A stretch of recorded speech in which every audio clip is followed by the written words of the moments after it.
Selamat datang kembali di pembahasan mendalam kita. Kali ini nih, kita mau gali lebih dalam soal pemikiran Michelle Obama dari wawancara panjangnya sama Jay Shetty. Oke. Sumbernya ini wah penuh banget sama refleksi pribadi dia yang jujur ya soal naik turunnya hidup, hubungan, terus tantangan jadi orang terkenal. Nah, misi kita kali ini nyari nih mutiara-mutiara kebijaksanaan yang bisa Anda pakai juga. Terutama soal gimana jaga hubungan, ngadepin info yang bejibun, sama cara komunikasi yang pas. Siap ya? Kita mulai aja.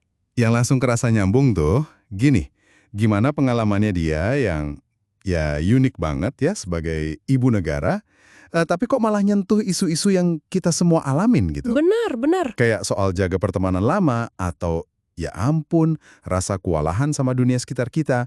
Pengalamannya beda tapi masalahnya kok kayaknya deket banget ya sama kita. Logi dari Michelle Obama yang menurut saya lumayan nusuk sih soal pertemanan. Gimana tuh? Kayak mendaki Gunung Everest katanya. Ternyata nggak semua teman kita tuh siap atau bahkan pengen ikut gitu loh dalam pendakian hidup kita yang mungkin arahnya udah beda.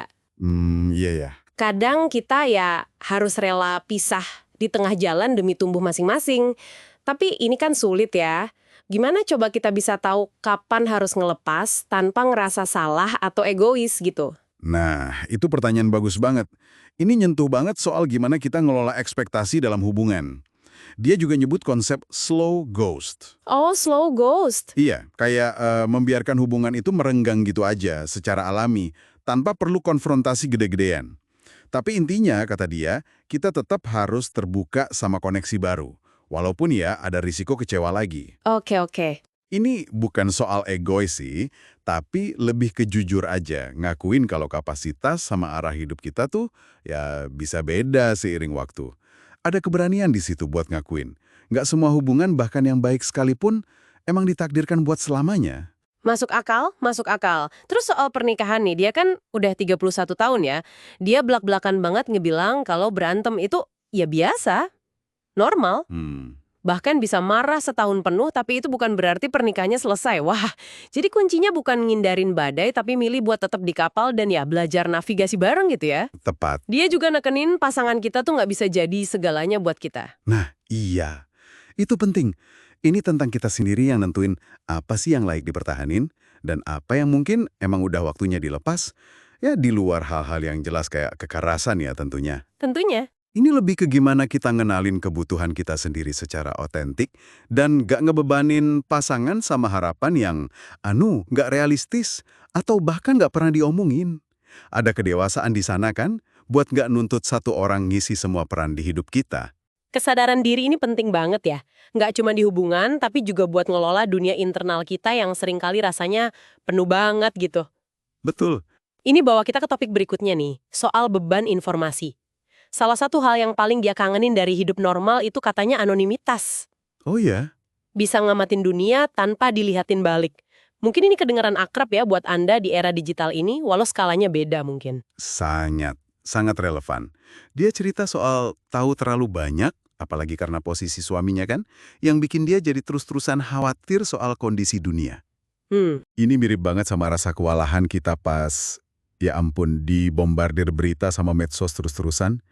Otak kita kan emang kayaknya belum didesain buat nyerna arus info secepat dan sebanyak ini ya. Jadi gampang cemas berlebihan. Wah, solusinya ternyata simple tapi kuat ya. Secara sadar, matiin aja gitu kebisingan itu. Ya. Dia nemu tenang pas lagi ngapain. Merajut atau main tenis. Aktivitas yang bikin fokus penuh ke saat ini. Matiin mode mikir yang jalan terus. Kayak meditasi aktif gitu kali ya. Betul sekali. Dan ada juga yang dia sebut kekuatan hal kecil. Atau power of small. Power of small. Iya. Jadi di tengah masalah dunia yang rasanya gede banget dan kayaknya di luar kendali kita, fokus ke apa yang bisa kita kontrol. Misalnya, nyelesain rajutan, atau bantu tetangga sebelah. Itu ngasih kepuasan yang nyata gitu loh. Dan rasa berdaya. Oh iya ya? Kita kadang lupa ya betapa puasnya ngerjain hal-hal simpel gitu di tengah ruwetnya dunia. Nah, ini nih konsep yang benar-benar bikin saya mikir. Going high. Ya. Ini bukan berarti jadi pasif atau nahan-nahan emosi ya. Tapi lebih ke milih respons yang strategis dan tetap ada empatinya.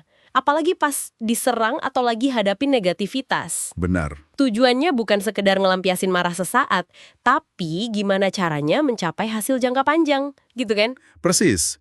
Dia belajar ini langsung pas di medan perang kampanye ngadepin serangan personal. Wow. Bukannya langsung balas marah, meskipun dia ngaku itu valid dan dia ngerasain banget, dia harus mikir strategis. Pesan apa sih yang mau disampaikan? Gimana caranya biar pesannya nyampe ke banyak orang dan gak gampang dipelintir? Oke. Ini soal ngubah gairah atau ya kemarahan mentah itu jadi tujuan yang lebih konstruktif. Tapi ini bukan berarti jadi nggak otentik atau palsu gitu Ya, kan? bukan. Otentisitasnya tetap ada, cuma diekspresiinnya pakai cara yang lebih cerdas gitu ya. Emosi pribadi diolah dulu di meja dapur, maksudnya di ruang aman, baru respons yang lebih terukur dikeluarin di alun-alun kota atau ruang publik. Dan itu nyambung lagi ke empati. Kunci komunikasi efektif, apalagi pas kita pengen jembatanin perbedaan ya, itu kemampuan buat mundur dikit, coba pahami perspektif orang lain, meskipun kita nggak setuju sama sekali. Iya. Dari situlah dialog yang produktif bisa mulai, bukan dari saling serang aja. Jadi kalau dirangkum nih, inti sarinya buat Anda apa ini? Obrolan sama Michelle Obama ini kayaknya ngingetin kita lagi soal ketangguhan yang dibutuhin dalam hubungan. Terus pentingnya jaga kewarasan mental kita di dunia yang berisik ini. Dan gimana komunikasi yang strategis, tapi tetap pakai empati itu bisa jadi kekuatan besar ya. Iya, intinya banget itu soal nyari keseimbangan yang pas buat diri kita masing-masing. Antara ngerawat hubungan lama, tapi juga berani buka diri buat yang baru. Antara peduli sama apa yang terjadi di dunia, tapi juga ngelindungin kedamaian batin kita. Antara jadi diri sendiri seutuhnya, tapi juga komunikasi dengan cara yang efektif buat capai tujuan. Itu nggak gampang sih. Nggak gampang, bener. Nah, sebagai penutup nih, mari kita coba renungkan satu benang merah yang kayaknya muncul terus ya di obrolan ini. Soal peran rasa takut. Rasa takut. Michelle Obama kan nyinggung ya, gimana rasa takut sama orang lain, takut dianggap kurang, takut gagal, itu seringkali jadi penghalang buat kita nyambung sama orang, buat berani nyoba, atau buat nerapin prinsip going high tadi. Betul. Nah, pertanyaan refleksi buat Anda di rumah. Di area mana dalam hidup Anda, rasa takut itu mungkin lagi nahan Anda buat tetap terbuka sama hal baru atau orang baru, atau mungkin nahan Anda buat milih respons yang lebih tinggi saat hadapi kesulitan. Coba direnungkan ya.